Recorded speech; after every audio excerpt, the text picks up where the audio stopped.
आज हम रामायण के एक बहुत ही दिलचस्प मोड़ पर बात करने वाले हैं, जनकपुरी का स्वयंवर। जी। ये वो घटना है जहां एक राजकुमार दुनिया के सामने पहली बार कह सकते हैं कि एक देवता के रूप में प्रकट होता है। हम्म। लेकिन सवाल ये है कि क्या ये सब सिर्फ एक विवाह के लिए था या फिर दांव पे कुछ बहुत बड़ा लगा था? ये बहुत अच्छा सवाल है और आज हम इसी की पड़ताल करेंगे। मतलब ये जो स्क्रिप्ट है ये हमें सिर्फ एक कहानी नहीं सुनाती। अच्छा। ये हमें ये समझने का मौका देती है कि जनकपुरी का स्वयंवर असल में वो पहली घटना थी जिसने दुनिया को दिखाया कि राम कौन है। और क्यों उन्हें आगे चलकर मर्यादा पुरुषोत्तम कहा जाएगा? बिल्कुल। तो हमारा लक्ष्य कहानी दोहराना नहीं बल्कि उन घटनाओं के पीछे छिपे मतलब को समझना है। तो चलिए इस यात्रा की शुरुआत करते हैं। स्क्रिप्ट के मुताबिक कहानी शुरू होती है गुरु विश्वामित्र के साथ राम और लक्ष्मण की मिथिला यात्रा से। हम्म। और यहाँ एक बहुत दिलचस्प बात होती है, मंजिल पर पहुंचने से पहले ही रास्ते में उन्हें धनुष का जिक्र मिलता है। हाँ, गुरु विश्वामित्र उन्हें एक टूटे हुए शिव धनुष के बारे में बताते हैं। ऐसा लगता है जैसे आने वाली परीक्षा की तैयारी मतलब पहले से ही की जा रही हो। बिल्कुल, ये एक तरह से फोरशैडोइंग है। लेकिन यहाँ एक बारीकी है जिस पर ध्यान देना जरूरी है। क्या? ये कोई साधारण धनुष नहीं था। ये शिव का दिव्य धनुष पिनाक था। पौराणिक कथाओं के अनुसार इसे स्वयं शिव ने देवताओं को दिया था। अच्छा। और बाद में ये राजा जनक के पूर्वजों के पास आया।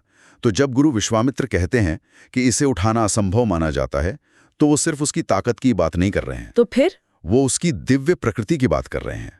इसे उठाना मतलब सिर्फ शक्ति का प्रदर्शन नहीं, बल्कि शिव के दिव्य विधान को स्वीकार करने और उसे संभालने की क्षमता का प्रमाण देना था। अच्छा, तो ये सिर्फ वजन का मामला नहीं था बल्कि एक तरह की दिव्य योग्यता की परीक्षा थी। सही है। और इसी के साथ वो जनकपुरी पहुंचते हैं। यहाँ स्क्रिप्ट में एक बहुत ही सुंदर पल का वर्णन है, श्री राम और सीता का बगीचे में पहला मिलन। जी। स्क्रिप्ट के शब्द है, दो देवात्माओं का पहला मिलन, प्यार, मर्यादा और धर्म का आरंभ। अब प्यार तो समझ आता है, लेकिन पहली ही नजर में मर्यादा और धर्म जैसे भारी शब्द क्यों? ये थोड़ा अजीब नहीं लगता? नहीं, ये सवाल ही इस घटना के सार को खोलता है। अगर ये सिर्फ एक प्रेम कहानी होती तो शायद प्यार शब्द ही काफी होता। लेकिन मर्यादा और धर्म का इस्तेमाल हमें बताता है कि ये मिलन व्यक्तिगत भावनाओं से कहीं ऊपर था। मतलब? देखिए, जब हम यहाँ मर्यादा शब्द का इस्तेमाल करते हैं तो इसका मतलब सिर्फ सम्मान या सीमाएं नहीं है। यहाँ मर्यादा का अर्थ है अपनी असीम शक्ति और भावनाओं को धर्म की सीमाओं के भीतर रखना। अच्छा। राम और सीता एक दूसरे को देखते ही समझ गए थे कि वे एक बड़े उद्देश्य के लिए बने हैं। उनका संबंध सिर्फ व्यक्तिगत नहीं बल्कि सार्वभौमिक था। ये दो व्यक्तियों का नहीं बल्कि दो दिव्य शक्तियों का मिलन था, जिन्हें धरती पर धर्म की स्थापना करनी थी। बिल्कुल। ये एक दिलचस्प नजरिया है और ये मुझे सोचने पर मजबूर करता है कि उनका पूरा जीवन इसी मर्यादा की कसौटी पर कसा गया। सही बात है। खैर, इस दिव्य मिलन की बात तो बहुत खूबसूरत है, लेकिन तुरंत ही इस रिश्ते को दुनिया की सबसे बड़ी चुनौती का सामना करना पड़ता है, स्वयंवर का। जी। राजा जनक की शर्त, जैसा कि स्क्रिप्ट में बताया गया है, बहुत सीधी है। जो भी शिव धनुष को उठाकर उस पर प्रत्यंचा चढ़ा देगा, सीता का विवाह उसी से होगा। और यहाँ कहानी एक बहुत ही नाटकीय मोड़ लेती है। स्क्रिप्ट बताती है कि बड़े बड़े शूरवीर महाबली राजा आए। एक एक करके सबने अपनी पूरी ताकत लगा दी, लेकिन धनुष को हिलाना तो दूर, कोई उसे छूकर उठा भी नहीं सका। लेकिन राजा जनक के लिए ये निराशा का क्षण था। हाँ बिल्कुल, ये तो किसी की भी उम्मीद तोड़ दे। लेकिन क्या ये सिर्फ शारीरिक शक्ति की कमी थी या इसके पीछे कोई गहरा कारण था? यही तो सबसे महत्वपूर्ण बात है। यहाँ से एक बिल्कुल नया दृष्टिकोण सामने आता है। वो क्या है? तो असल में ये स्वयंवर सीता के लिए नहीं बल्कि धनुष के लिए था। अच्छा, धनुष ही असली परीक्षक था जो अपने लिए एक योग्य स्वामी चुन रहा था। राजा जनक तो बस एक माध्यम थे। वाह। वो सारे राजा इसलिए असफल नहीं हुए क्योंकि उनमें बल की कमी थी, नहीं, बल्कि इसलिए हुए क्योंकि उनमें वो श्रद्धा, वो दिव्यता और वो मर्यादा नहीं थी जो पिनाक जैसे दिव्य अस्त्र को धारण करने के लिए जरूरी थी। तो उनकी विफलता असल में राम के आगमन की भूमिका तैयार कर रही थी। बिल्कुल। ये पूरी घटना को देखने का नजरिया ही बदल देता है ना। धनुष परीक्षक था, प्रतियोगी नहीं। और फिर वो पल आता है जब सारे राजा हार मान लेते हैं। सभा में एक निराशा भरी चुप्पी छा जाती है। तब गुरु विश्वामित्र राम की ओर देखते हैं और कहते हैं, पुत्र, तुम प्रयास करो। जी। स्क्रिप्ट में उस पल का बहुत जोरदार वर्णन है, लिखा है कि राम श्रद्धा से धनुष को छूते हैं और फिर एक धाड़ की शक्तिशाली ध्वनि पूरी सभा में गूंज उठती है। शिव धनुष के 2 टुकड़े हो जाते हैं। हाँ, इस घटना का सार स्क्रिप्ट की अगली पंक्ति में छिपा है, जो कहती है, ये राम का पहला ऐसा दिव्य प्रमाण था जिसमें दुनिया ने उनकी शक्ति और मर्यादा को एक साथ देखा। यह पंक्ति इस पूरी घटना का निचोड़ है। बिल्कुल। उन्होंने धनुष को अहंकार से नहीं तोड़ा, न ही अपनी शक्ति का प्रदर्शन करने के लिए। उन्होंने इसे गुरु की आज्ञा का पालन करते हुए उठाया, और उस दिव्य धनुष के प्रति पूरी श्रद्धा के साथ। हाँ, धनुष उठाते समय उनके चेहरे पर जो शांति और संयम था, वही उनकी मर्यादा थी। लेकिन यहाँ एक सवाल मेरे मन में उठता है, क्या इससे विनम्रता कहना सही है या ये सिर्फ गुरु की आज्ञा का पालन था? मतलब अगर गुरु विश्वामित्र आदेश नहीं देते तो क्या राम चुपचाप बैठे रहते और सीता को किसी और से विवाह करते देखते? यह सवाल उनके व्यक्तिगत कर्तव्य और गुरु आज्ञा के बीच के संतुलन पर है। ये एक बहुत ही गहरा सवाल है और ये हमें राम के चरित्र के केंद्र में ले जाता है।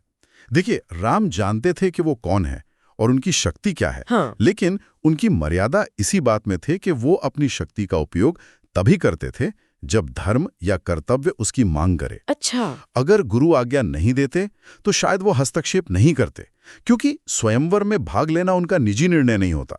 लेकिन गुरु की आज्ञा मिलते ही ये उनका कर्तव्य बन गया। तो उनका चुप रहना अकर्मण्यता होती और धनुष उठाना अहंकार होता। बिल्कुल। लेकिन गुरु की आज्ञा पर उसे उठाना धर्म था। शक्ति और विनम्रता का यही संतुलन, यही मर्यादा उन्हें मर्यादा पुरुषोत्तम बनाती है।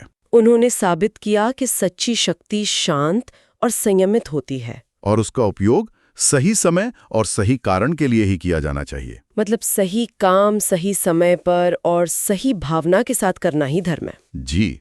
धनुष टूटने के बाद जैसा कि होना ही था, उत्सव का माहौल बन जाता है। स्क्रिप्ट बताती है कि माता सीता वरमाला लेकर श्री राम के पास आती हैं और पूरे मिथिला में मंगल ध्वनि गूंज उठती है। हाँ, उनका विवाह संपन्न होता है। लेकिन स्क्रिप्ट में एक और बात है जिस पर ध्यान जाता है। राम के भाई लक्ष्मण, भरत और शत्रुघ्न का विवाह भी सीता की बहनों से होता है। ये सिर्फ एक संयोग था या इसका भी कोई बड़ा महत्व है? ये महज संयोग से कहीं ज्यादा था। इसका एक बहुत बड़ा रणनीतिक और धार्मिक महत्व था। अच्छा, वो कैसे? पहली बात तो ये कि इससे अयोध्या और मिथिला के बीच एक ऐसा मजबूत रिश्ता बनता है जिसे तोड़ना किसी के लिए भी नामुमकिन था। ये 2 राज्यों का नहीं, बल्कि 2 आदर्शवादी विचारधाराओं का मिलन था। ठीक है। लेकिन इससे भी महत्वपूर्ण बात यह है कि चारों भाइयों का एक ही परिवार में विवाह पारिवारिक एकता का एक शक्तिशाली प्रतीक है। ये दिखाता है कि एक आदर्श राज्य की नींव एक आदर्श परिवार पर टिकी होती है, और ये एकता रामायण की कहानी में आगे चलकर बहुत महत्वपूर्ण साबित होती है। खासकर तब जब भरत को राजगद्दी मिलती है और वो उसे स्वीकार करने से इनकार कर देते हैं। बिल्कुल। इस विवाह ने एक ऐसी पारिवारिक नींव रखी जो भविष्य की हर परीक्षा में खरी उतरी। तो अगर हम इस पूरी चर्चा को समेटें तो ये साफ है कि सीता स्वयंवर सिर्फ एक विवाह की प्रतियोगिता नहीं थी। नहीं, इससे कहीं ज्यादा था। ये श्रीराम के दिव्य स्वरूप का पहला सार्वजनिक प्रकटीकरण था, मर्यादा के असली मतलब को स्थापित करने का एक अवसर था, और धर्म की विजय का एक शानदार अध्याय था। बिल्कुल सच है। हमने देखा कि कैसे शक्ति का प्रदर्शन भी विनम्रता और गुरु की आज्ञा के साथ किया जा सकता है। धनुष को उठाना शक्ति थी, लेकिन गुरु की आज्ञा की प्रतीक्षा करना और श्रद्धा से उसे छूना, ये मर्यादा थी। हाँ। ये घटना हमें शक्ति के सही उपयोग के बारे में एक बहुत गहरा सबक देती है, और ये हमें एक बहुत ही दिलचस्प विचार की ओर ले जाती है। क्या? स्क्रिप्ट में एक बहुत महत्वपूर्ण शब्द का इस्तेमाल हुआ है। यह श्रीराम का अपनी दिव्य शक्ति का पहला सार्वजनिक प्रदर्शन था। सार्वजनिक? हाँ। इसका मतलब है कि शक्ति तो उनमें हमेशा से थी, लेकिन उन्होंने उसे प्रकट करने के लिए सही समय और सही कारण का इंतजार किया। तो सोचने वाली बात यह है कि जब किसी के पास असीम शक्ति हो तो क्या उस शक्ति को प्रकट न करने का संयम उसे प्रकट करने से ज्यादा बड़ा गुण हो सकता है? शायद सच्ची मर्यादा इसी संयम में निहित है, ये जानने में कि कब अपनी शक्ति का उपयोग करना है और कब नहीं।